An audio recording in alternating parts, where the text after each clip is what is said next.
Hola, hola, estamos ya otra vez en esta emisión, en este foro llamado Ligas Revueltas, y vamos hoy a tocar el tema sobre la pandemia y sobre la pedagogía y pandemia en momentos en los que, me parece que tal vez más de 2 millones de niños, bueno, no tengo la cifra exacta, pero ya millones de niños han regresado ya a clases presenciales, bueno, claro, bajo reglas de separación y de sana distancia, pero bueno, se está regresando a clases.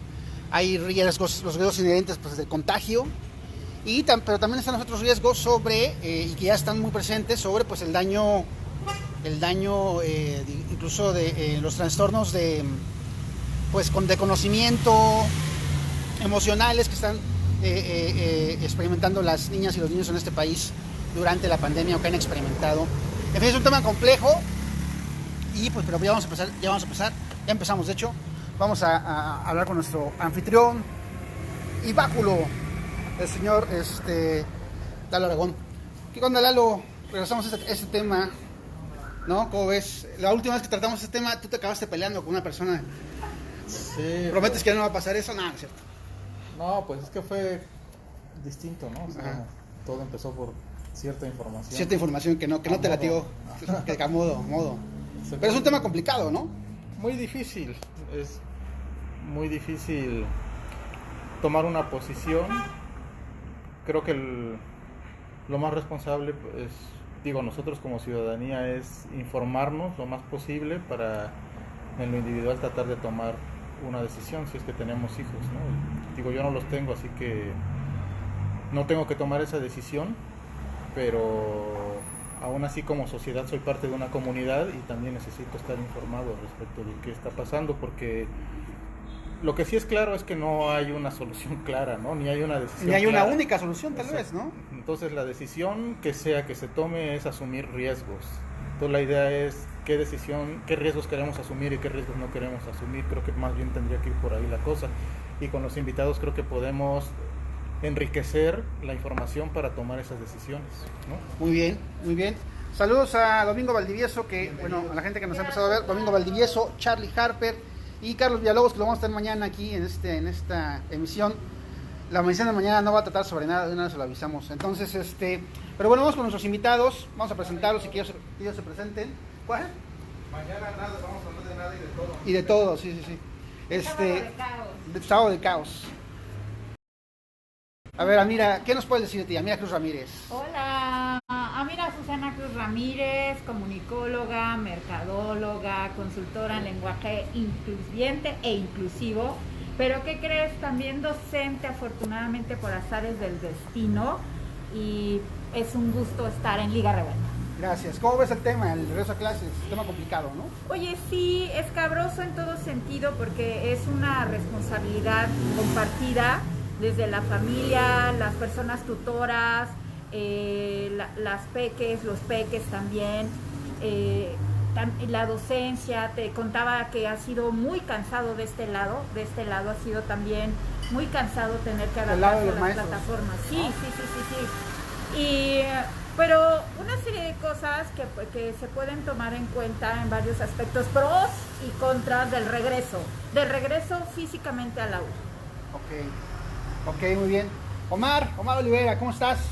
¿Qué tal, Rodrigo? Bueno, pues muchas gracias por la invitación. Aquí con Amira, vamos a tratar de charlar sobre este tema que es pedagogías y pandemia, ¿no? Que al final de cuentas, pues sí, el regreso a clases es solo una cosa muy pequeña de todo lo que encierra realmente esta nueva cultura, ¿no? Entonces, yo como profesor y como investigador, como activista, como comunicador también popular, creo que es necesario abrir los foros para tener como las vertientes, los diferentes puntos de vista, obviamente, pero aquí lo importante es la argumentación, ¿no? O sea, y porque hay que tomar decisiones. Entonces ese es el punto, creo, central de esta invitación, y bueno, te agradezco el estar aquí en esta charla, ¿no? Muy bien.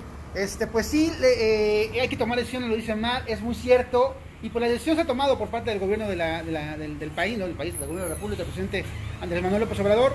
La vez pasada hicimos, bueno, hace 2 semanas, por ahí, semana y media, 2 semanas, hicimos un foro, bueno, este foro del que hablamos que Lalo tuvo unos roces con uno de los invitados. Eloy Vázquez Chávez, un amigo al que le mandamos saludos, psicólogo, nos hablaba, porque él sigue las mañaneras, de cómo tomó la decisión el señor Andrés Manuel López Obrador, y él mismo la contó, ¿no? El mismo presidente la contó al aire en su mañanera. Él decía que, bueno, que llegó a su casa, que llegó, bueno, allá a su departamento en el Palacio Nacional, y que vio a su hijo, pues, metidísimo en los videojuegos, ¿no? Su hijo menor de edad, no sé cuántos años tenga su hijo, no me acuerdo ni siquiera cuál es realmente su nombre, pero... Jesús. Pero el apodo sí te acuerdas. No, le voy a decir apodo. No, ¿qué quieres que nos bajen esta sesión? No, nos cae la señora Beatriz Rodríguez Müller con toda... Nos cae la voladora de los pinos, no, los pinos, ¿no? De la mañanera. Entonces no dije nada. No, por favor.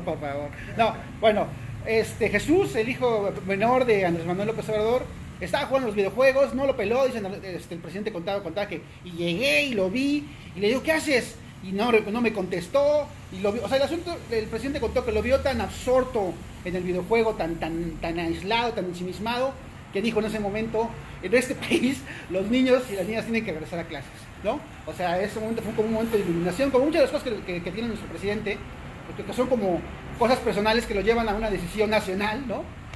Pero bueno, para bien o para mal, eso ya está, acaba de iniciar a inicios de esta semana. ¿Cuántos millones? ¿Como 2 millones? ¿2 millones de niños? ¿2 millones y medio? No sé, pero sí tengo el de Oaxaca, ¿quieres? A ver, pues ¿quieres empezamos? Mira, en Oaxaca, pero el sistema básico, en las escuelas de nivel básico en Oaxaca regresaron 862,147 personas, o sea, las niñas y los niños, 862,147 estudiantes de nivel básico regresaron. Regresaron a clases. Sí. ¿Tú cómo ves este regreso, amiga? Iniciando con la plática. Te digo que hay pros y contras. En medio de una emergencia sanitaria que se da por un virus que se transmite, ¿verdad?, en este contacto, y luego con las cepas que se mantienen mucho más tiempo aquí suspendidas en el aire, pues sigue siendo un peligro. Además que la población infantil no tiene ninguna defensa, al menos ya las personas adultas mayores, las personas adultas y cierta población de 18 años tiene al menos alguna parte del esquema de vacunación. Complicado, porque lo que queremos es salvar la vida. Sin embargo, quizá Omar, ¿verdad?, y los psicólogos que también te han acompañado, lo que están planteando es que necesitamos que esta niñez también siga generando su capacidad social. Claro. Y en ese sentido, pues seguramente Jesús sí estaba absorto en los videojuegos, y eso es lo de menos, porque ha habido también una serie de crisis de estrés infantil importante, que es otro tipo de enfermedad, oye. Entonces, planteemos estas consideraciones. Digamos que eso es un claroscuro ahí, ¿no? Es un claroscuro. Un poco como sin salida. ¿Tú cómo lo ves, Omar? Sí, en esta numeralia, bueno, pues son 862,000, digamos, redondeando, pero hay que recordar que son 14,000 escuelas, que son 10,000 comunidades, que son 570 municipios. Es decir, la complejidad misma del Estado, 17 pueblos originarios. No podemos pensar que los datos que, por ejemplo, se manejan desde el Instituto Estatal, que es como para hacer eco de la decisión presidencial, como bien se dice, ¿no?, de Jesús y sus videojuegos, y la reflexión que lleva al presidente a tomar la decisión de un inicio ya clases, porque la socialización es importante más que la tecnologización de la vida de los niños. Pero sí, en esa numeralia yo creo que sí hay que poner atención en cómo, cuándo, dónde, la vacunación, etcétera. Y entonces estamos en un lugar que es Oaxaca, con toda su inmensa complejidad, y eso lo hace hermoso y trascendente. Pero veamos, por ejemplo, las comunidades de la sierra donde se han cerrado para decir que no entra nadie y que los maestros esperen tantito, ¿no? O sea, como les digo, son rasgos que hay que considerar para no tratar de totalizar y decir el regreso a clases fue un éxito desde el Estado, sino que se tomaron decisiones. ¿Y quiénes tomaron las decisiones al final de cuentas? Los padres de familia, las madres de familia, los maestros, las maestras, las autoridades educativas, pero hay que entender si es por la necesidad de vincular socialmente otra vez el hecho educativo, generar cultura otra vez, ¿no? Entendido esto como primero lo más importante donde teníamos que reflexionar es la ciencia, después la economía y ahora las relaciones o el tejido social, ¿no? Cómo restablece el tejido social. A partir de ahí, entonces, esta decisión es, bueno, si es económica, es de ciencia, es de salud, y aquí yo creo que Amira nos va a tener que también enfocar en el tema de lo que ha estado generándose en el tema de vida y salud, pues, o sea, porque si bien hablamos de que no me voy a contagiar por el virus, etcétera, pero todo el entorno saludable, digamos, se ha visto vulnerado. O sea, aquí la violencia intrafamiliar, o sea, todo lo que ha circundado la pandemia misma y la relación con la infancia, con la juventud, pues también tiene que ser considerado. Entonces, esta intervención es como para entender la complejidad, ¿no? O sea, no es que tengamos alguna posición firme de decir no se regresa a clases o sí se regresa a clases, simple y sencillamente es para abonar en esa idea de lo complejo que es tomar esa decisión. Y los padres de familia, las madres de familia, ¿cuál fue el rasgo elemental para tomar la decisión? Es económico, es que tienen que trabajar las parejas en esta actualidad, en fin, ¿cómo tomaron la decisión para que sus hijos fueran a la escuela, ¿no? Que no creen en la ciencia, no creen en el virus, también eso hay que entenderlo. La sociedad mexicana pues conserva cierto rasgo de ignorancia y al final también pues la decisión es porque Pati Navidad dijo que no existía, pero ahorita está enferma, ¿no? O sea, al final me dio y ya ajá, que siempre sí, que ya me dio. Bueno, ya le dio. Entonces o los 70 millones de personas que gira su economía en torno a la escuela, ¿no? También a la educación, desde el que vende la papelería, los helados afuera, el taxi, el camión, son 70 millones de personas que directamente están vinculadas a su economía, los trabajadores de la educación, etcétera, a el tema educativo. Entonces también hablamos de una reactivación económica en ese sentido, ¿no? Sí, entonces todo eso lleva a decir, bueno, lo que sucedió en el Distrito Federal, el tema de la semaforización el año pasado, cuando duraron 15 días en dejar el semáforo en anaranjado cuando tuvieron que dejarlo en rojo porque, bueno, y los casos que se extendieron, en fin.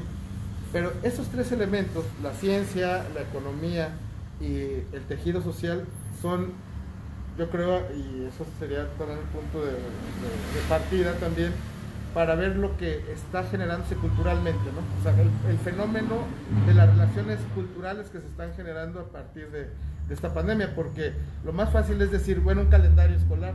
Bueno, pues esto aquí en México ha habido ciclos agrícolas, calendarios, los mayas tenían 2, los aztecas, en fin, o sea, el tema de los calendarios, empiezas y terminas y son ciclos, o sea, no es nuevo, pues, o sea, pero ¿por qué la autoridad no se reinventó un calendario acorde a la diversidad cultural, a la diversidad política, económica, etcétera, pero también a identidades, en fin? Pero no, hay que seguir otra vez, ¿no? Entonces, en lugar de ser una espiral dialéctica, el calendario escolar se convierte en un círculo vicioso. Entonces, porque, eso es como... ¿Por qué un círculo vicioso? Porque ya sabemos que a la quincena cobran los maestros, ¿no? O sea, a la quincena, cada bimestre va a haber calificaciones, o sea, es como estar nada más girando, porque también los estados del conocimiento, o sea, digamos, en el nivel básico, lo que es primaria, pues voy a poner un ejemplo, historia de México, ¿no? Se conoce la historia de México. Pasas a la secundaria y vuelves a estudiar historia de México. Llegas a la preparatoria y vuelves a estudiar historia de México. O sea, ¿cuál es la diferencia entre una cosa y otra? Pues que Hernán Cortés llegó después o antes, ¿no? O sea, van las secuencias, pero pues depende cómo te la cuenten y todo eso, pero ¿por qué desde el principio no dejan las bases bien cimentadas para entender qué son los procesos y los sucesos históricos para no volverlos a estar repitiendo como es.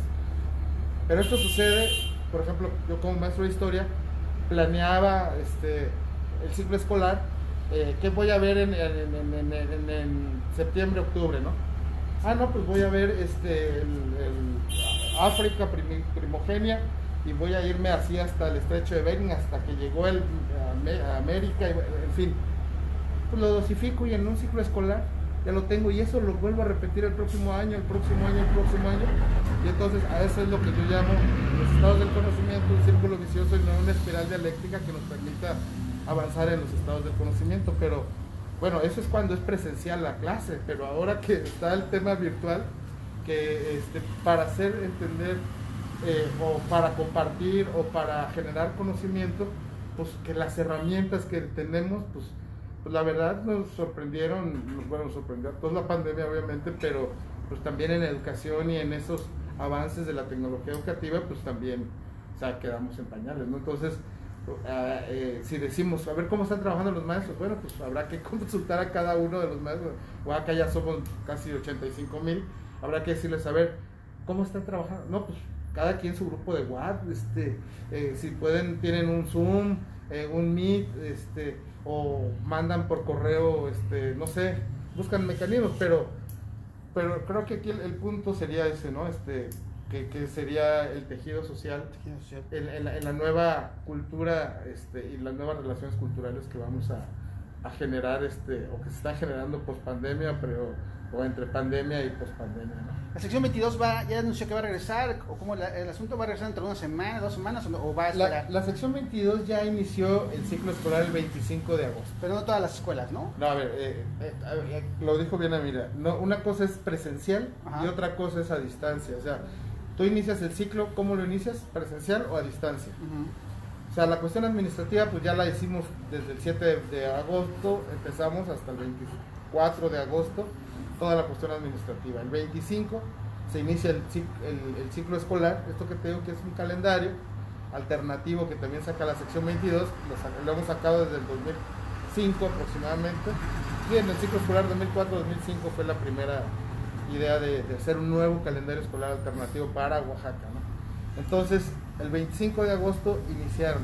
El acompañamiento puede ser a distancia, presencial, y los mecanismos que les digo, o sea, somos 80,000 y cada colectivo, cada maestro está tomando las decisiones, ¿no? Porque como digo, también es un tema de decisiones. Nosotros como maestros podemos tomar 2 decisiones. Una es pues, seguir lo que dice, por ejemplo, el fracaso del aprende en casa 1, aprende en casa 2, aprende en casa 3, ¿no? O generar nuestros propios procesos de compartir conocimiento. Entonces, aprende en casa 1, pues fue claro que no estaba preparada la sociedad, ni el mismo gobierno, ni las comunidades para generar la educación virtual. Luego que sí había posibilidades a través de la televisión, ¿no? Pues resulta que no, que al final pues la televisión, como la hemos visto culturalmente, pues ha educado desde otro lugar, y aprende en casa 3, el híbrido, pues tampoco resultó. Entonces ahora se avienta este plan de regreso presencial con la idea de que, bueno, Jesús ya no esté con el videojuego en su casa, pero al final pues es un fracaso, ¿no? O sea,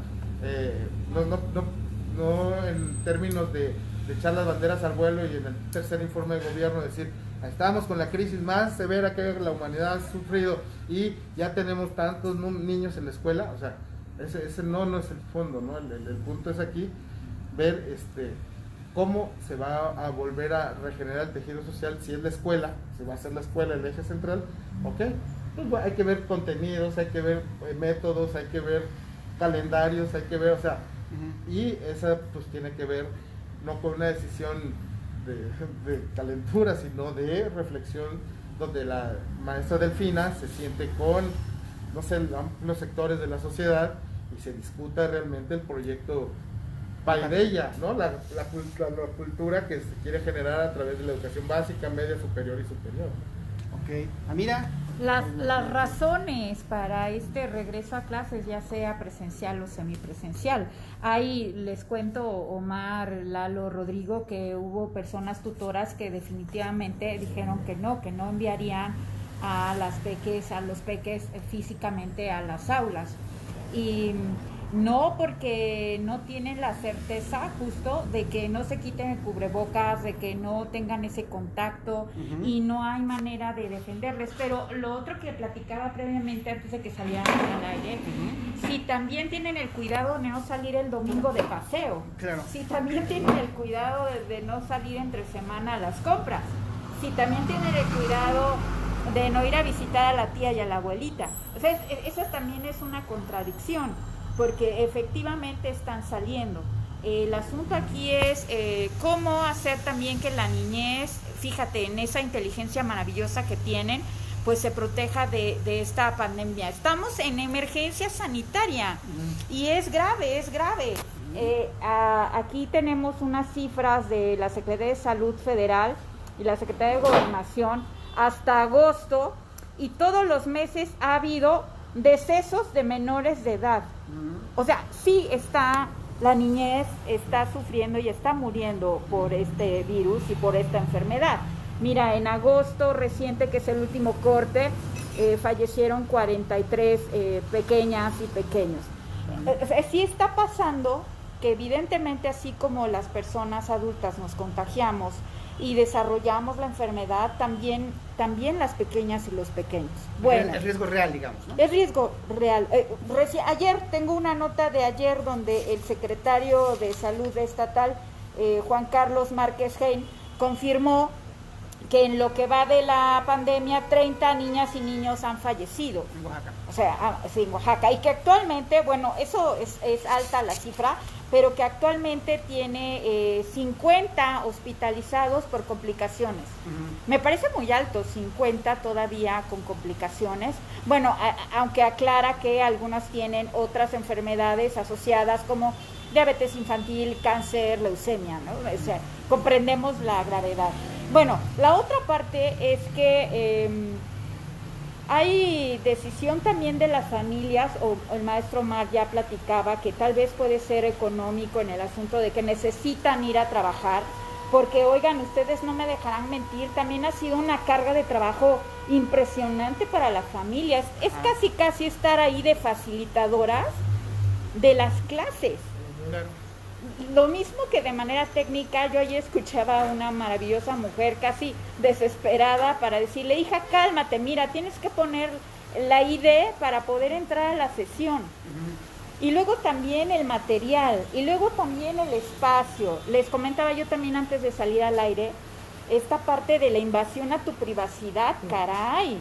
O sea, ya el comedor, la recámara, ya no tienes ese espacio tampoco. Imagínate que se te juntan 3 clases al mismo tiempo porque hay 3 peques en tu casa también. Bueno, entonces también ha sido un cansancio para las personas tutoras porque se han convertido en facilitadoras. Para las madres y padres de familia. Sí, caray, y la abuelita, y la tía, y la hermana mayor.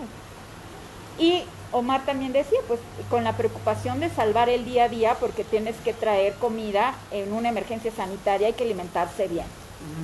Bueno, Omar también decía el reto que es adoptar el contenido, adaptarlo para estas plataformas, quienes tienen la facilidad de tenerlas, para compartir y generar conocimiento.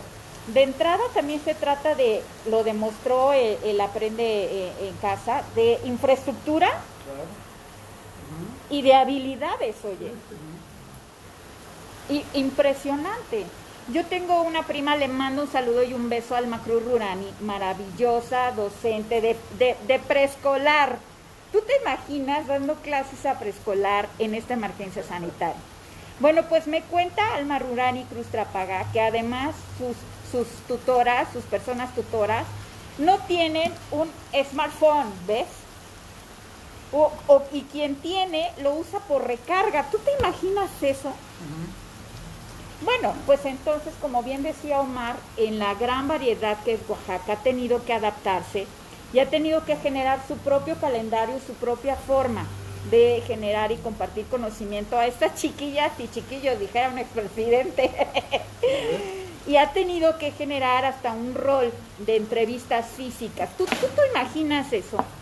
De atención también, que sale del horario que normalmente tenían estas maestras y maestros.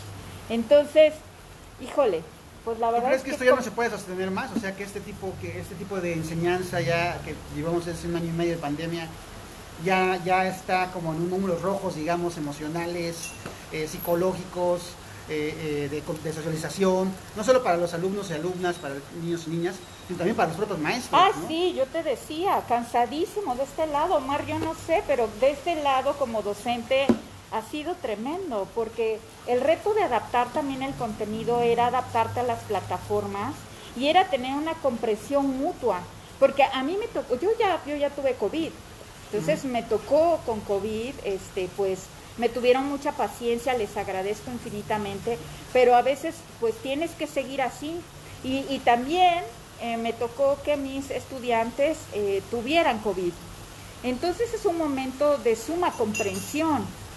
Y no sé si, honestamente, que no me van aquí mis coordinadoras y coordinadores, pero no sé si en esas circunstancias pudimos haber sacado el mayor provecho del contenido. Claro. ¿Cierto? Híjole, difícil, ¿verdad? Difícil, complicado por donde lo vea.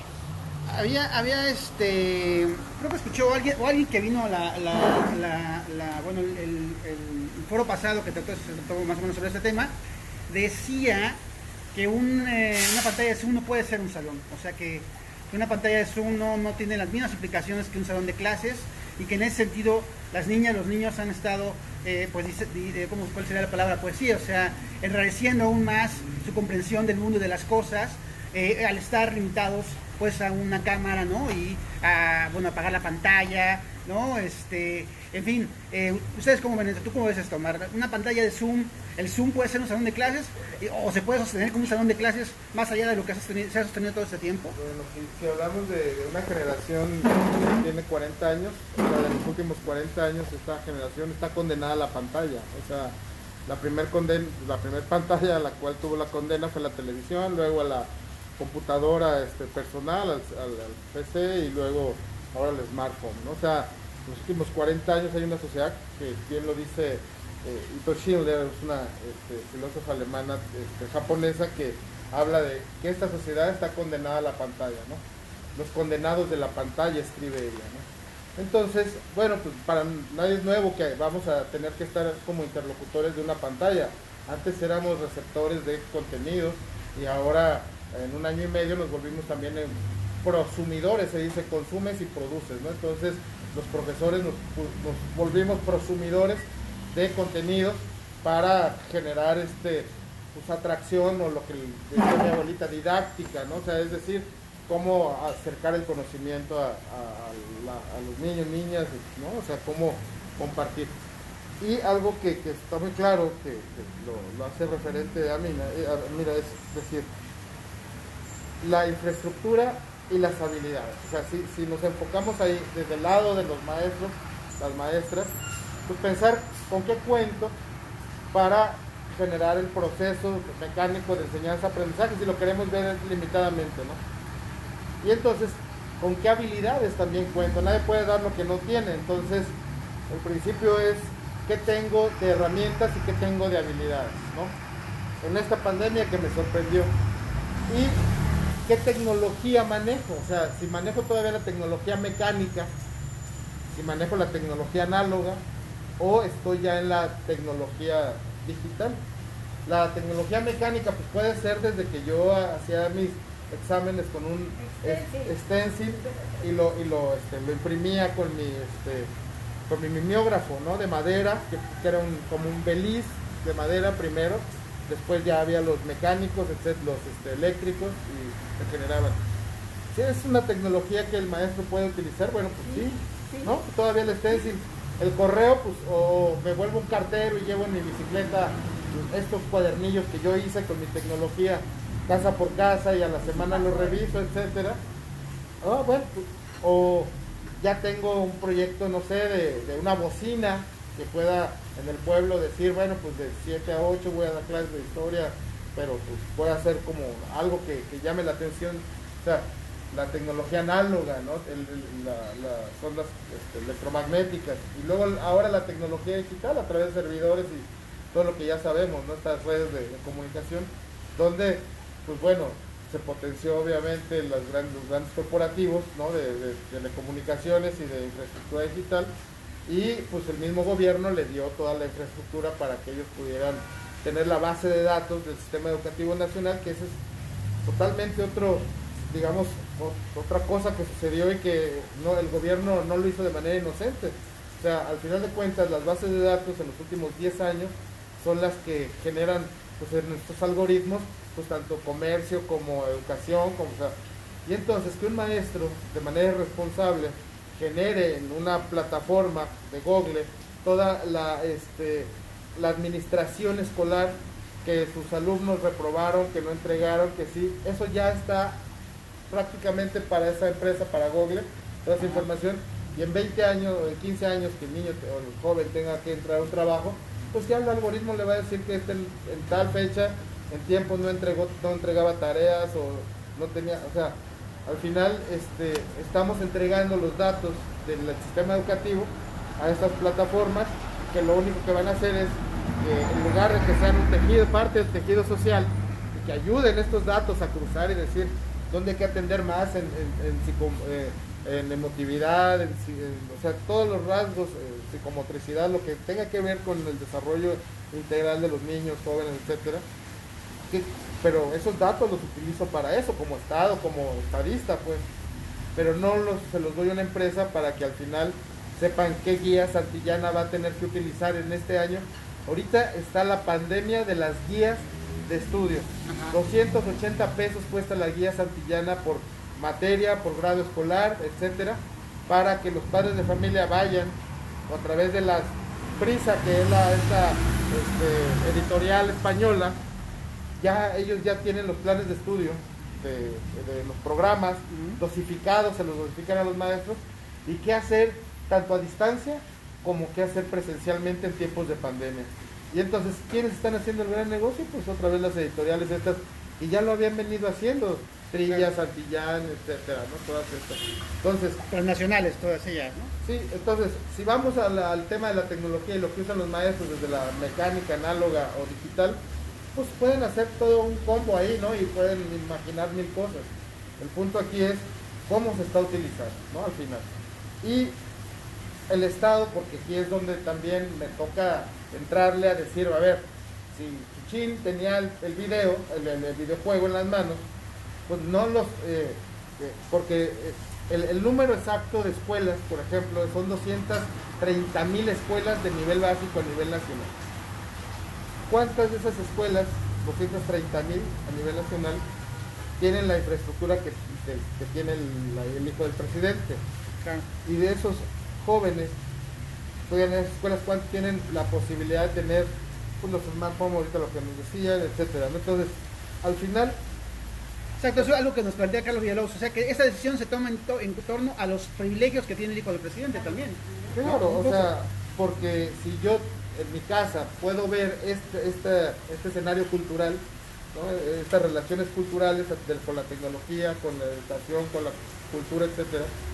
Ok, pues esto lo pueden hacer todos los niños del país, porque ya llevamos 3 años de gobierno y no estamos en Suiza ni en Venezuela, pero sí es Pejelandia, y entonces tiene una visión muy particular de ver las cosas, ¿no? O sea, ya en otro momento podemos hablar de cómo se generó todo el andamiaje jurídico para educación, por ejemplo, desde el tercero constitucional y 16º transitorio en el que tuvimos que incidir, ¿no? Y cómo el PG pues no tenía con mucha claridad en eso, pues, ¿no?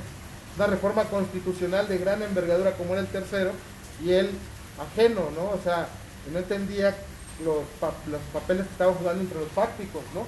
Que era Mexicanos Primero, Salinas Pliego con Esteban Moctezuma, es un fáctico, y por el poder económico y la sección 22 y el CENTE como otro fáctico, que es su fuerza y la posibilidad de cambiar las cosas. Entonces, pero eso no lo tenía claro el presidente, no lo tiene claro. O sea, si ahorita tú te sientas y le dices en una mañanera, a ver, ¿cuál fue el recorrido jurídico que tuvo que llevar en la educación?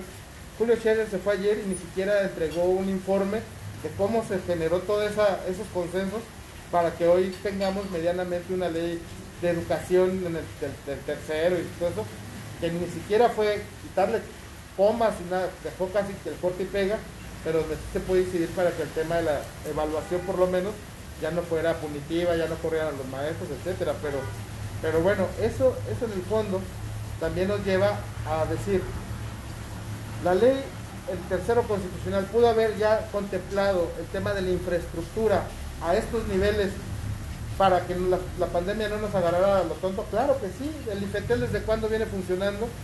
Obviamente, entre el IFETEL, la SEP, se creó toda una infraestructura de internet comunitario, en fin, donde al final se le da a la población, no a los grandes consorcios, ¿no?, sino a un sistema de producción tecnológica, digamos, que ni es difícil, ni que es caro, ni nada, sino que tiene que ver con mucho trabajo de concientizar, que es la otra tecnología, digamos, que se puede utilizar, pero al final de cuentas no se hace, pues. O sea, Genaro Villamil decide, ¿no?, mejor generar en Facebook otra vez, o en Twitter, pelearse con Twitter y no hacer sus propias plataformas digitales, en fin.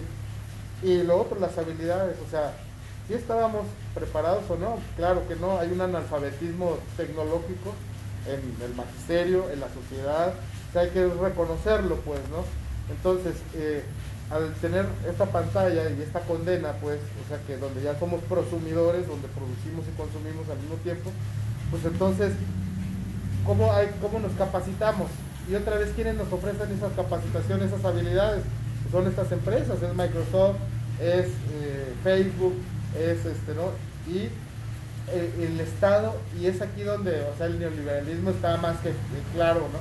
Donde quita el Estado y su papel para entrar la gran empresa y la iniciativa privada, ahora disfrazada con corporativos tecnológicos, y decir, yo voy a capacitar a estos maestros cuando la responsabilidad es del Estado, ¿no? Santillana dice, yo voy a hacer las guías cuando la responsabilidad es del Estado de generar todos esos procesos de conocimiento.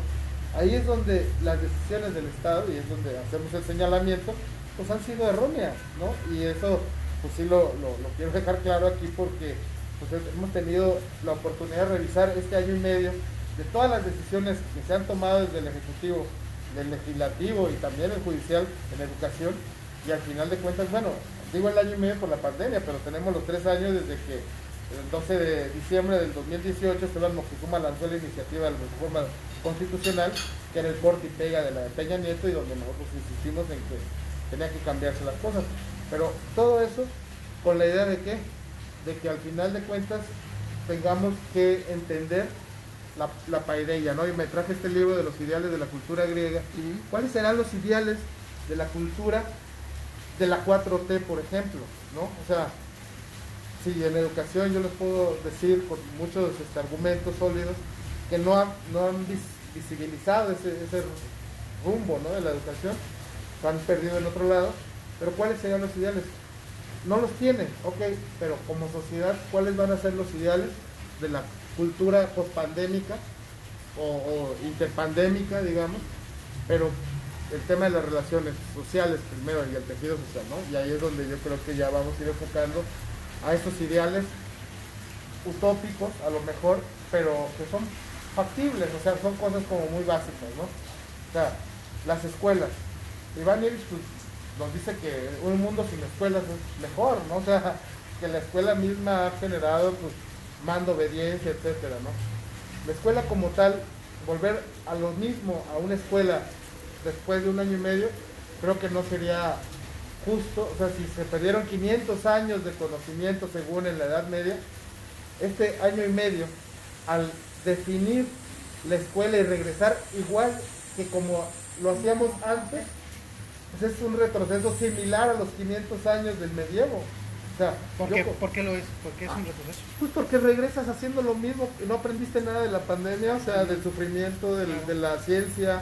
O sea, el primer aprendizaje de la pandemia es que el murciélago en China, no, a ver, la ciencia es una enfermedad que tiene todo un ciclo y que hay que llegar a la vacuna y eso es científico, y eso desde Kant, bueno, y ya todos los del siglo XIX, los científicos y los filósofos entendieron que la modernidad y la ciencia moderna nos tenía que llevar a un método, y ese método tenía un sistema, y ese sistema, bueno, pues por eso tenemos el cuerpo convertido en sistemas respiratorios, etcétera, ¿no?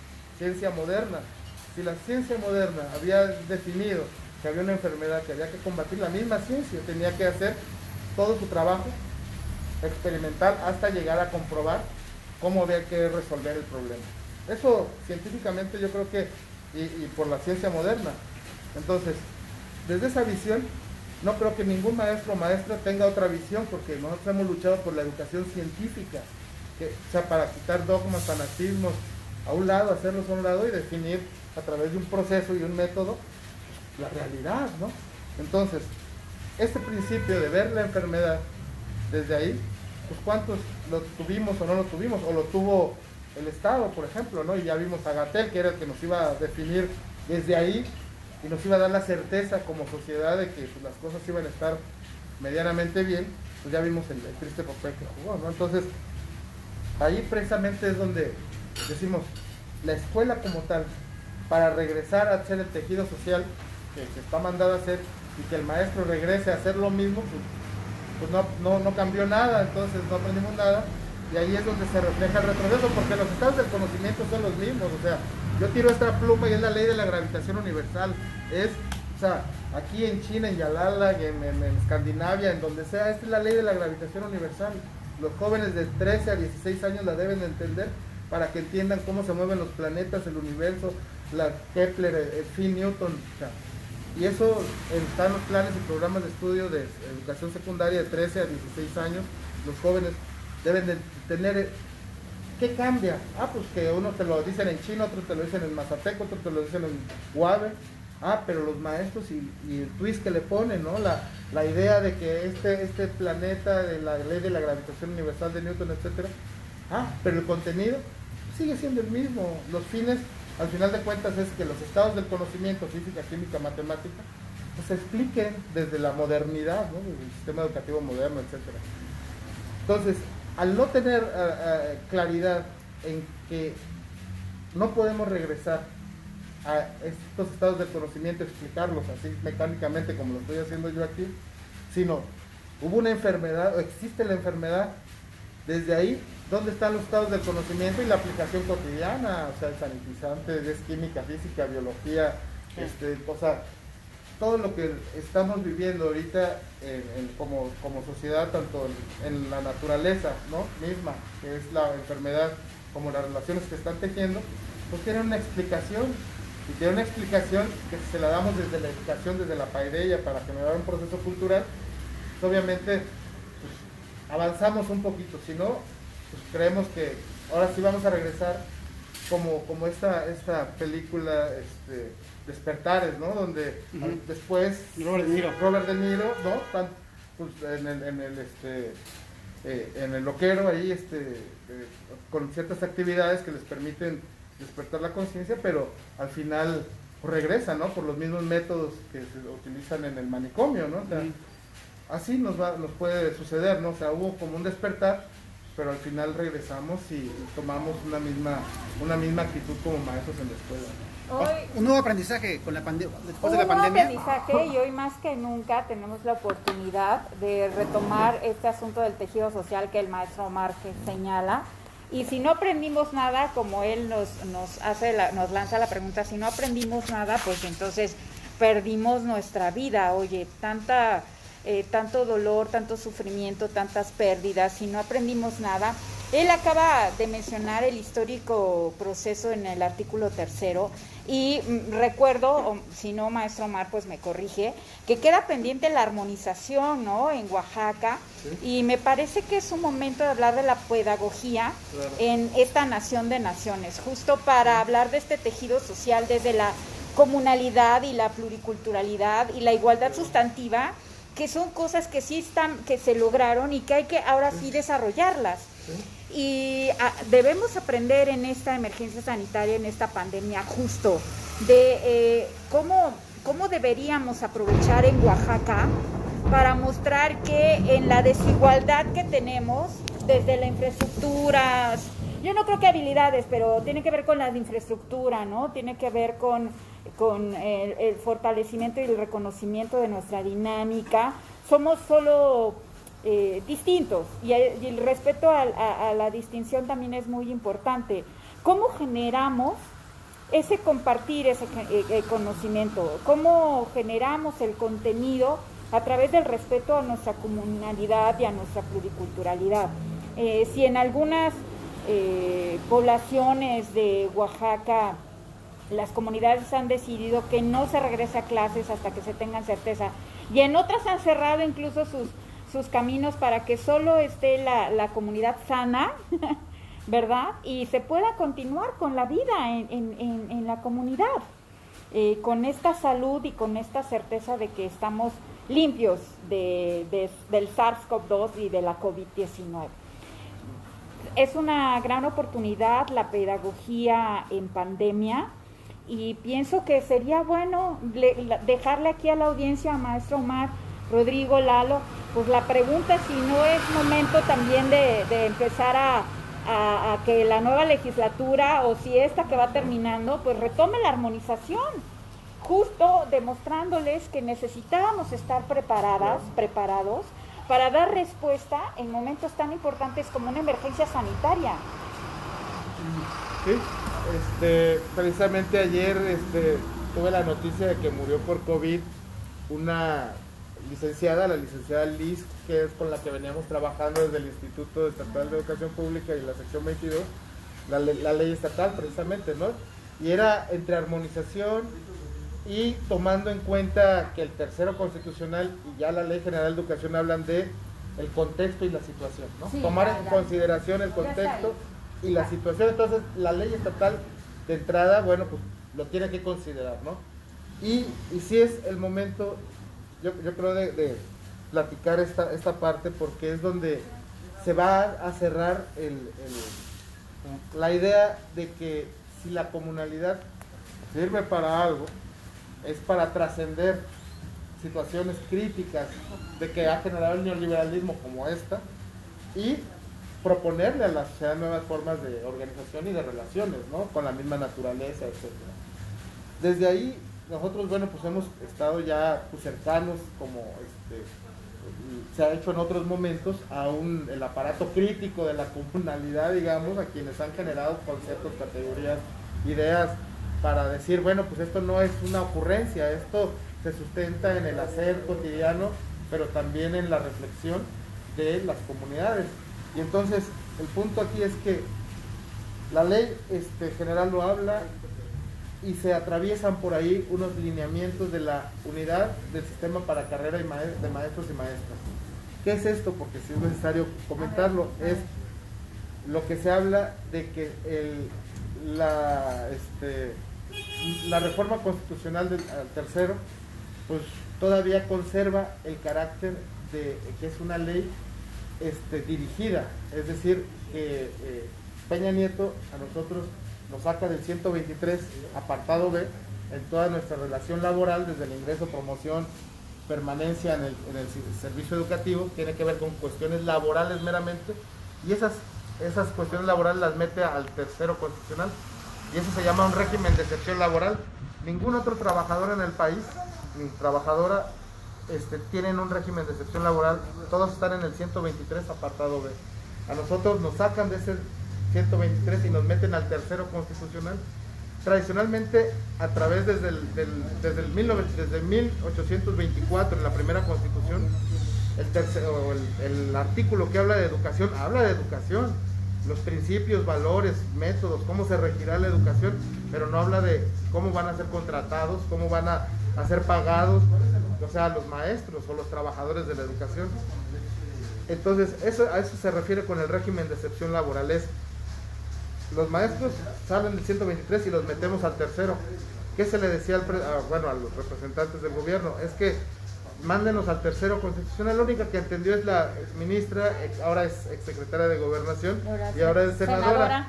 Ella la trajimos a la mesa, ella estuvo sentada y dice, pues sí, les asiste la razón, y por eso existe el 16º transitorio en el tercero constitucional, que es como la válvula para resolver el problema. Ya fue cuando nos dijo la misma secretaria de Gobernación, Olga Sánchez Cordero, la ministra, muy abierta, dice, ¿saben qué? Dejamos el 16º transitorio para regular el tema de la vida laboral de ustedes en el 123 y nos vamos a las leyes secundarias, a la Ley General de Educación, y allí ustedes las trabajan más tranquilamente, pues. Ok, resolver el conflicto político y ya lo logramos, ¿no? Pero a lo que voy aquí es que si ese régimen de excepción laboral sigue en el tercero constitucional y no está en el tercero constitucional realmente planes, programas de estudio, cómo va a ser los métodos, la formación de los maestros. Pero en el tercero, o sea, en el no, tercero, por eso está la ley general. está en la ley general, pero En nos la lleva ley general. se Es que si no despliega sería un tercero o la misma ley de mejora continua, por ejemplo, ¿no? La ley de mejora continua para hacer institutos de formación, capacitación, actualización, todo lo que tenga que ver con la mejora continua de la educación, porque aquí algo que fue muy importante es que cuando se estaba discutiendo con Moctezuma el tema de el tercero constitucional, bueno, pues ahí cuando ya llega la orden del presidente y dice Olga Sánchez, un 16º transitorio, y Julio Scherer, pues avanza, ¿no? Ya con las leyes secundarias, dice Moctezuma, pues ya les hemos dado mucho, dice, ¿no? Así, ¿cuál les hemos dado? Si esto es por lo que tiene que ver por derechos, etcétera, etcétera. Pero en el tema se atoró seis documentos en la ley de carrera para maestros y maestras, porque ellos insistían en la evaluación, entonces les dijo, vamos a cambiar el paradigma de evaluación a formación. Esto lo hizo Finlandia. Durante 5 años se dedicó a formar a sus maestros, a sus maestras, no contrató, sino dejó una nueva generación, la educación en manos de esa nueva generación, y a partir de ahí, pues por eso Finlandia ahorita es el gran lugar de educación, pero porque cambió el paradigma de evaluación a formación, y eso... Pero eso sí ya está delineado en la ley Eso general. ya está en la Perfecto, ley está general y en la ley de general. carrera para maestros y maestras, ya está todo. Por eso tiene que bajar A la ley las- estatal, a la estatal. a los estados libres y soberanos, y en Oaxaca debemos esa armonización. En los otros estados ya los congresos, Esteban Moctezuma todavía, antes de mandó irse ese les mandó el machote, machote. Acá todavía Bueno, dijimos pues no. pongamos en la mesa el peteo. Ay, Sí, otra no, cosa. y ya está, o sea, le decía hace rato que esto del ISSSTE, bueno, pues sí, ayer ya nos agarró así conmovido. Que en paz descanse. Que en ¿Cuándo paz descanse. sucedió eso? La semana pasada. Ay, Y bueno, comunalidad y pensamiento crítico, o sea, es Ahí está. lo que sigue, ¿no? O sea, para definir si en Oaxaca, esta legislatura donde Horacio todavía es el presidente de la Junta de Coordinación no, Política, es Freddy Delfín. Ah, ya no. Freddy. Ah, Es Freddy. Freddy Delfín. Si Freddy se avienta el tiro Ándele. de definir que esta legislatura todavía la saca. O sea, el trabajo, bueno, pues aquí voy a balconear también a mi amigo Rashi, ahí le voy a mandar un saludo. A Rachi González, vas a balconear a Rachi González, pero Rashi, ahí le mando un ¿por saludo. qué vas a balconear a Rachi? Bueno, pues porque con él estamos trabajando el tema Ok, también no está bien, está bien. de la ley estatal, ¿no? O sea, Pero eso él- no es balconeada, eso es orgullo.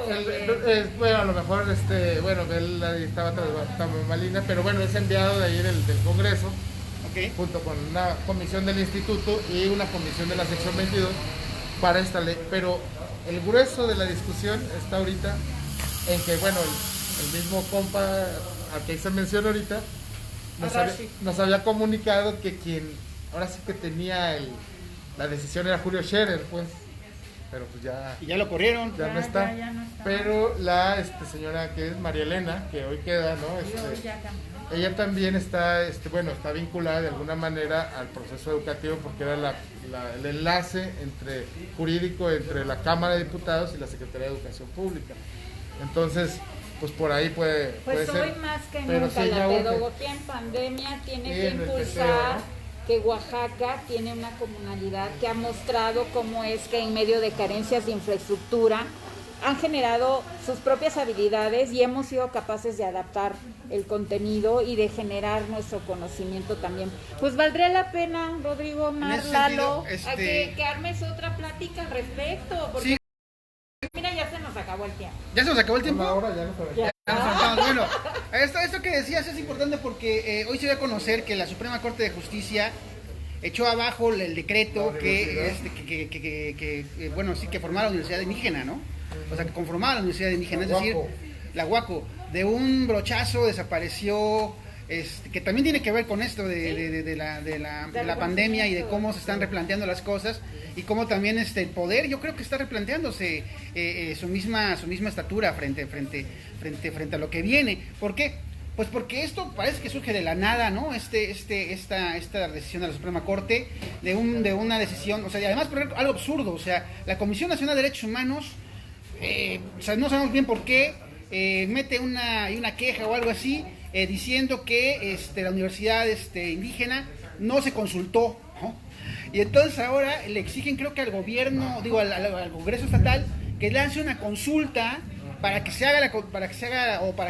se conforme la universidad indígena, como si hubiera consultas para los proyectos extractivistas que hay hoy en día y a todas horas en las comunidades, para las mineras, para comunidades que están siendo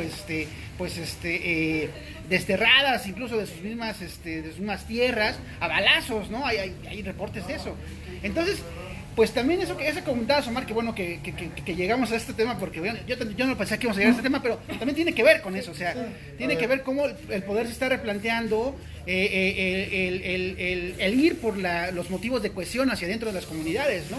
Porque ahorita comentábamos el tema con Lalo, y él decía, bueno, puede deberse a un asunto como de ignorancia, pero a mí más bien me parece un cálculo muy político, y que suceda justo en este momento de regreso a clases, de replantearse y de cómo la comunalidad va a entrar en estos regresos a clases, que suceda esto no me parece como algo gratuito, ¿no? ¿Tú cómo ves, Omar? El punto de partida es que la comunalidad es de hecho, no de derecho. O sea, y el día con día se hace comunalidad, ¿no? El sistema de cargos, el tequio, la asamblea, la vida comunitaria es el día con día. Entonces ahí, por más decisiones que tome la corte, etcétera, pues la vida comunitaria va a seguir. Y si esta institución, la universidad de la comunalidad, es una institución comunitaria donde la ha abrogado la comunidad, pues no habrá ningún problema, ¿no? Aquí el punto es la consulta, o sea, cómo la consulta se utiliza de manera diferenciada, digamos, ¿no? Para los proyectos extractivistas o para los proyectos culturales, educativos o no. Que bueno, la universalidad de la comunalidad, como ellos mismos le llaman, pues es un proyecto cultural de la paideia comunal, no digamos, ¿no? Que es, digamos, en el sistema de cargos educativo, pues es, digamos, el alma mater, ¿no? La universidad.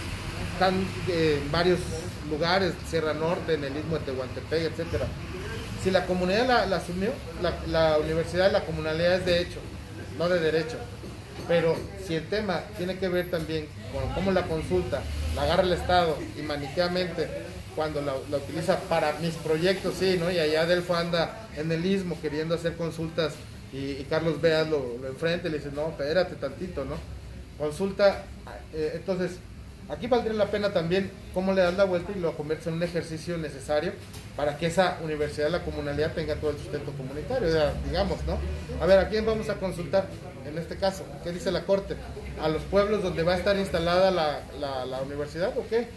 Pues quienes otorgaron los territorios. Si están en un territorio de bienes comunales, pues fue la autoridad bajo el consenso de la asamblea. Ahí ya no necesitas tú una consulta, ya la asamblea comunitaria decidió otorgarte el territorio donde vas a generar la universidad de la comunalidad. Ya está el consenso, digamos. La consulta, que es un instrumento de consenso social, para este tejido social. Y si tú ya tienes el consenso a través de los mecanismos de los usos y costumbres de los pueblos, pues entonces, pero sí, habrá que ver si también a mí me sorprendió y bueno, pero el tema es que la comunalidad es de hecho, no de derecho, y ahí no tienen problema los compañeros, pues, ¿no? Ok, pues vamos rápidamente con Lalo, que está preparando algunas cosas porque ya mira, ya se quiere ir, ¿cómo ves? No, es cierto. No, ¿cómo ves este tema, Lalo?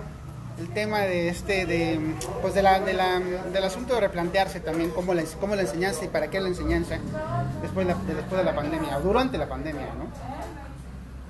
Pues es que la cuestión de la educación es un tema aparte, ¿no? O sea, es muy complicado. Y creo que, pues a mí me gustaría que la coyuntura de la pandemia ayudara a generar un nuevo modelo educativo, pero creo que eso no va a pasar. Uh-huh. Entonces también, si nos vamos a esperar a que se genere un nuevo modelo educativo para regresar a clases, pues a lo mejor nunca regresamos a clases. Uh-huh. Entonces yo creo que son dos cosas distintas, ¿no? Es decir, hay un modelo educativo que durante años se ha tratado de cambiar, décadas quizás, y tenemos una situación ahorita de emergencia. Digo, los dos temas son importantes, ¿no? Pero creo que sí habría que distinguirlos unos de otros, Uh-huh. porque son distintos, pues, ¿no? O sea, Si vamos a esperar a que haya las condiciones estructurales en las escuelas para regresar a clases, pues igual tampoco nunca vamos a regresar, o sea, en 20 años, ¿no? O sea, entonces hay que ver eso. Ahora, puede ser un riesgo, pero no depende de nosotros. Al final, nosotros estamos gobernados por un Estado de Derecho que está controlado por el neoliberalismo. O sea, eso es una realidad. Y al neoliberalismo le conviene cierto tipo de educación. Mientras no combatamos este poder global, muy difícilmente vamos a tener leyes, instituciones, gobiernos que permitan hacer un cambio revolucionario dentro de la educación.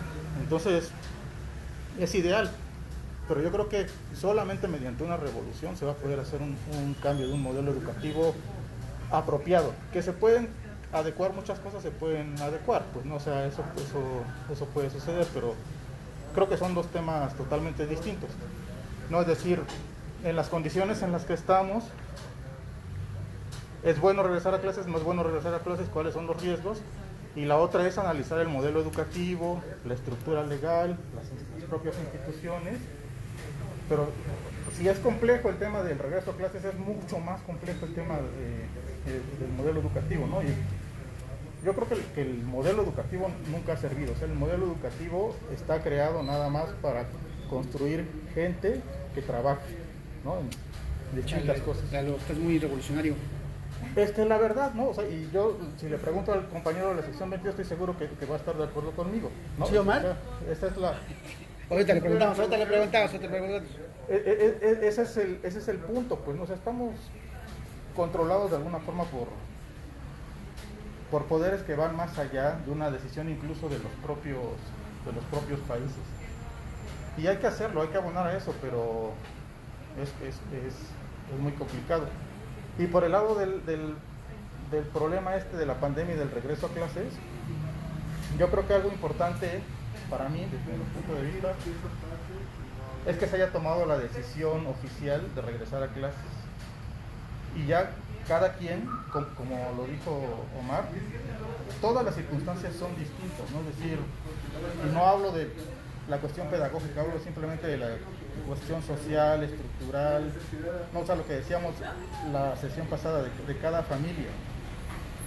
El hecho de que haya un regreso a clases oficial le permite a cada familia, a cada individuo, a cada comunidad decidir si regresa o no regresa a clases, y creo que eso es mejor a que el gobierno hubiera dicho no regresamos a clases y nos aventamos otro año así, porque entonces sí nadie regresa a clases.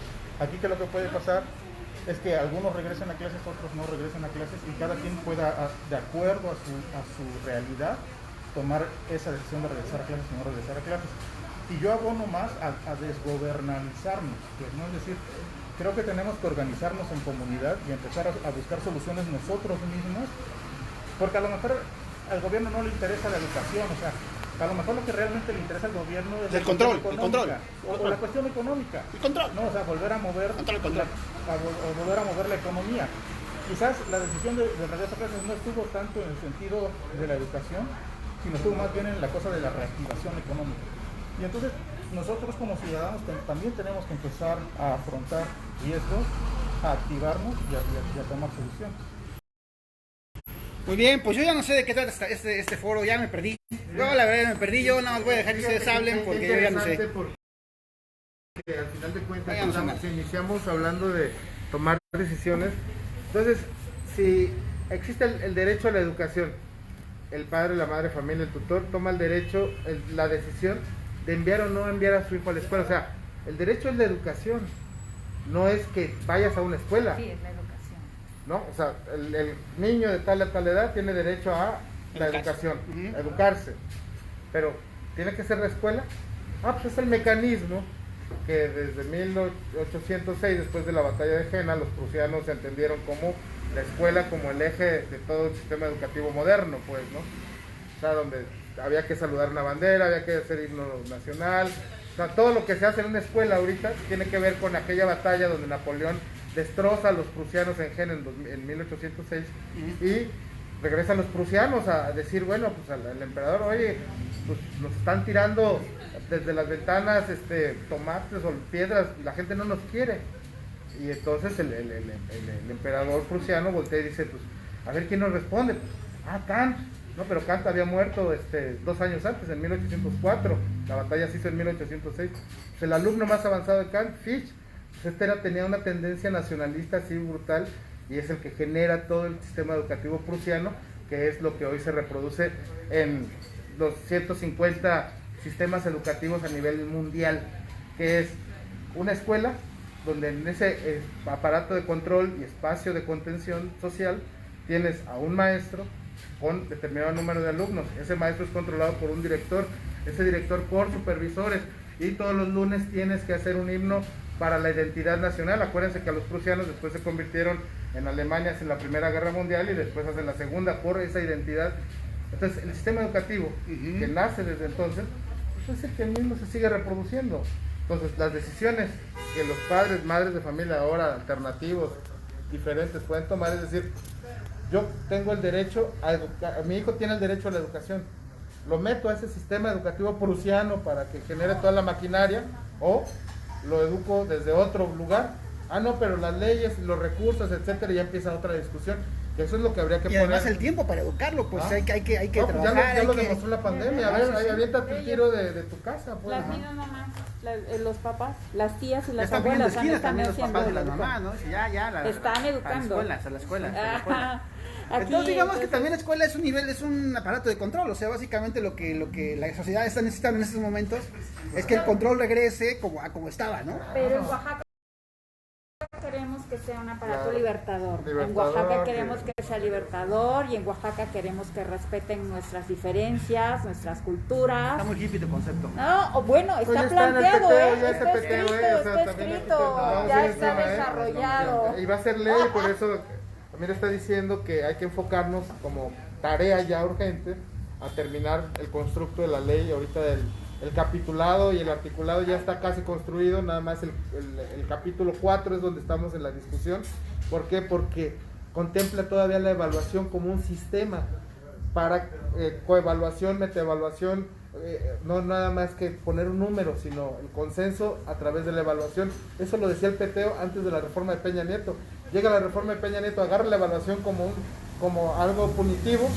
Pues entonces ya no queremos saber nada de evaluación, pero nos volvemos a confrontar con nuestra realidad de que la evaluación para nosotros era todo un sistema. O sea, para agruparlo en el peteo, tuvimos que decir, bueno, entonces hay que hacer coevaluación con los alumnos, coevaluación con los padres de familia, metaevaluación en todo, que se evalúe la autoridad educativa, que nos evaluemos todos. Pero Peña Nieto agarra y dice, no, los maestros, y los vamos a correr. Entonces, durante 6 años la palabra evaluación para los maestros fue punidad. Ahora nos encontramos con que el peteo, su constructo, tenía un sistema de evaluación muy rico en la visión, pero pues los maestros no quieren saber nada de evaluación. Ese es el que tenemos, es el rasgo que tenemos, es uno. Y donde no nos podemos avanzar, pues. Y el otro punto es el tema de la formación. Si hacemos un instituto de formación para los trabadoras de la educación, de actualización, etcétera, donde contemple esta visión del peteo y tengamos estos trabajadores y trabajadoras peteo en las próximas 5 generaciones, como un símil de Finlandia, pero bien hecho, pues, digamos, ¿no? O sea, pues ya dijimos, nadie puede dar lo que no tiene, y un maestro, una maestra que no contempla estas habilidades, capacidades, destrezas, ¿no? No digo, ¿cómo se llama? Lo que se puso de moda también, que era aptitudes más destrezas igual a, era el término que todo el mundo andaba en esa lógica de la tecnología educativa, perdón. Pero el punto aquí es que esta ley, en el tema de la formación, es donde tenemos atorados de evaluación y formación. Si todo eso, porque el tema de la comunalidad, o sea, de regionalizar, de contextualizar, de la situación. Por ejemplo, la Ley General de Educación habla de la situación también importa para generar el proceso educativo. 2006, ¿qué pasó en Oaxaca? Hubo una situación política. O sea, este es factor para ver el hecho educativo desde otro lugar. Esto lo dice la Ley General de Educación, situación, contexto, etcétera. Entonces, eso lo vamos a aterrizar en el 126, el artículo 126 de la Constitución Política del Estado Libre y Soberano de Oaxaca. Y de ahí se pasa a la Ley Estatal de Educación. Y entonces ya tienes todo el andamiaje para decir, ahora sí como la pandilla, esta es el ideal de la cultura que el maestro y la maestra de la sección 22 persigue, ¿no?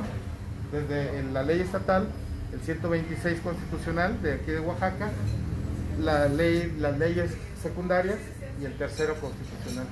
Eso es como el ideal, ¿no? Buscar una educación libertaria, eso me gusta. Sí, ¿Por qué? ¿sabes por qué? Porque además la ley general, quiero presumirles, incluye programas de estudios con perspectiva de género. Y además, ¿sabes qué? Se fue hasta la igualdad sustantiva. Como ustedes saben, audiencia, Rodrigo, Lalo, querido Omar, pues por muchos años las mujeres hemos estado tratando de visibilizarnos nuestros contextos y también nuestros reconocimientos y grandes resultados. Entonces, lo que perseguimos es la igualdad de oportunidades. ¿Por qué es tan importante que sea libertaria en ese sentido? Porque ya logramos en esa ley general que no solo se discutiera sobre equidad, de darle a cada quien lo que necesita y merece, o la paridad del 50%, 50%, sino se fue hasta la igualdad. Pero no esta igualdad normativa que dice en el 4º constitucional, la mujer y el hombre son iguales ante la ley, sino está claramente escrita en la ley general la igualdad sustantiva. Se fue hasta allá. ¿Te imaginas que en la comunalidad las mujeres también logremos esa igualdad sustantiva, poco a poco en el quehacer? Porque hemos estado ahí, en las asambleas, aunque en algunas de ellas sin voz ni voto, pero hemos estado construyendo también la comunidad. Entonces me parece que es una oportunidad de una educación libertaria, incluso con esa perspectiva de género, y porque ya está escrito ahí, son logros, dice planes y programas de estudio con perspectiva de género, y se va hasta allá. Mira, no se quedó en equidad, se fue hasta allá, hasta la igualdad sustantiva. Así que buscamos una educación libertaria y también con perspectiva de género. Pero dice justa. No hay tiempo para eso, o sea, no. Pues lo tenemos que estamos regresar a haciendo, clases. afortunadamente lo estamos haciendo. Bueno, pues Lo que yo digo es que no haya tiempo para eso, sino que implica esfuerzos globales, y eso es lo que no hay, o sea, y aparte, aunque no hubiera, merece todo el tiempo del mundo ese tipo de cambios, los merece. La cosa es que creo que no hay la conjunción de fuerzas sociales, políticas y culturales para poderlo lograr en este momento, y eso es lo que aletarga el tiempo, pero desde luego que merecería el tiempo que fuera, ¿no? O sea, de hecho yo simpatizo con el anarquismo, y a mí la educación libertaria para mí es la solución a formar seres humanos mucho más humanos y mucho más felices, pero desde luego que yo le invertiría toda mi vida si fuera necesario. La cosa es que no hay la conjunción y las sinergias necesarias, porque no es cosa nada más de una comunidad, o sea, la cosa sería tratar de trascender y cambiar un poquito más, y ahí es donde hay muchos obstáculos y muchas, incluso hasta facilidades que no permitan que se da desgraciadamente, o sea, yo más quisiera en eso. Era más o menos lo que yo... Pero hay esfuerzos, de hecho, pero hay esfuerzos, ¿no? Y en cuanto a esfuerzos personales, yo te cuento, o sea, con otras amigas hacemos estos espacios para estudiar en perspectiva de género, ¿no? Regalamos nuestro tiempo, defendemos causas, apoyamos a más compañeras, pues así se va construyendo y... Sí, no nos queda de otra parte, pero hay que seguirlo haciendo. Claro que sí. Tiempo para la educación libertaria, Omar, hay tiempo. sí, claro, siempre va a haber tiempo. ¿Al sistema le importa esto o no le importa? O lo que le importa es que todos regresen a la escuela para que No, los padres de familia digan ya. son los esfuerzos de la Liga Revuelta, son los esfuerzos de las comunidades. Está cumpliendo el contrato social. Yo No, pago mis no, impuestos no. para que La los niños estén en la Cruz y sus escuela amigas. y yo pueda ir a donde Aquí quiera. está Amira y sus amigas, Amira Cruz y sus amigas. O sea, al final, algo que creo que es muy claro, y lo decía Amira desde un principio, es en esta diversidad que se entiende Oaxaca, ¿no? En esta complejidad que no necesariamente tiene que ser de atraso, etcétera, sino de riqueza para nosotros. O sea, hay dos cosas, por ejemplo, en las que se discute mucho, si en Oaxaca es el origen del centro del maíz, ¿no? Y entonces al final de cuentas eso no interesa tanto. Lo que interesa es que aquí fueron los grandes genetistas que hicieron posible la diversidad grande del maíz que en el mundo entero se conoce. O sea, pero bueno, aquí necesitamos decir, es que somos también la punta de lanza de Visibilizar y visibilizar, hacer. ¿no? Y aquí el punto Sí, es, visibilizar y hacer. y en la educación libertaria, o sea, es como la comunalidad se construye con el día con día, ¿no? Y es la aspiración al final, pero la toma de decisiones, tanto del maestro, la maestra, del trabajador de la educación, el padre de familia, los activistas, los promotores, etcétera, es fundamental en este momento. Pero ¿cómo vas a tomar decisiones? ¿Bajo qué premisas? ¿Con qué argumentos? Es decir, aquí, por ejemplo, para el regreso a clases, y creo que con este ejemplo quiero terminar mi participación, está la asamblea de padres de familia y deciden que se va a hacer el examen de IQ, de coeficiente intelectual por mayoría, y entonces el maestro dice, pues que se haga, ¿no? Entonces, ¿por qué fuiste a la escuela? Tienes que decir que esas pruebas ya no existen, que ya no son necesarias, y tienes que argumentarles a los padres de familia por todas las premisas, los argumentos y la conclusión que ha llevado estudios que esas pruebas no sirven para nada en educación, que esas eran segmentarias, que estratificaban, en fin, discriminatorias, etcétera. Esas no sirvieron para nada las pruebas de IQ. Ah, pero lo dice la asamblea. Ah, pero tú entonces, maestro, estás pintado, y entonces, ¿para qué fuiste a la escuela? Pues entonces, ¿para qué te preparaste si no eres capaz de entrarle a una discusión en una asamblea de padres de familia y decirle, el IQ es cosa cavernaria para evidenciar que los niños están, ¿no?, segmentados, etcétera, ¿no? O sea, a ese nivel nosotros tenemos esa responsabilidad. O sea, ahorita, como dije, la ciencia tiene que ser nuestras argumentaciones fundamentadas como trabajadores de la educación. Padres de familia, la ciencia ha dicho esto está demostrado, esto. Tomemos la decisión, mandamos que vengan los niños, pues que sí, porque se necesita para la socialización, pero de manera escalonada. Pero qué tal si un padre de familia pues es soldador y dice, pues yo me inventé un arco sanitizante y con con un pedal y ya con una bicicleta podemos hacer un compresor y ahí ya pasan y se sanitizan. Pues bueno, pero ya empieza otro proceso de toma de decisiones, donde ya escalonados, con técnicas muy comunitarias, los tés, que lleguen los niños y te haya una olla de té como les ha funcionado, ¿no? Órale, pase, ¿no? Y en fin, claro, pero esa es la decisión de los padres, madres, autoridades, consenso. Ahí es donde dice uno, bienvenido a Oaxaca, ¿no? Welcome to Oaxaca, pues. O sea, porque esas decisiones sí se están tomando, ¿no? Pero hay otros lugares donde están abriendo, como decíamos hace rato, a Patio Navidad y tomando los maestros que enseñan, por ejemplo, en la Edad Media y los castillos con Barbie. Así, igualmente, ahorita están argumentando a los padres de familia que hay que regresar porque el virus no existe, ¿no? O sea, somos una diversidad, pues también, ¿no? Pero obviamente la mayoría está enfocada a la ciencia, ¿no? O sea, tomar el argumento científico, pues si no, tantos años de estar defendiendo la educación científica en las calles y en los salones de clases para llegar ahorita y generar toda una confusión. Entonces, si se van a tomar decisiones asamblearias, entre padres de familia, maestros, autoridades, los maestros van a jugar un papel importante para orientar científicamente. Ese es su papel, no va a haber otro. Oye, Marino, los maestros sí quieren regresar a clases los de la 22, porque la verdad es que se echaron digamos, unas vacaciones largas, ¿no? O sea, yo creo que vacaciones no, o sea, ni siquiera el concepto ya de vacaciones en el neoliberalismo existe, ¿no?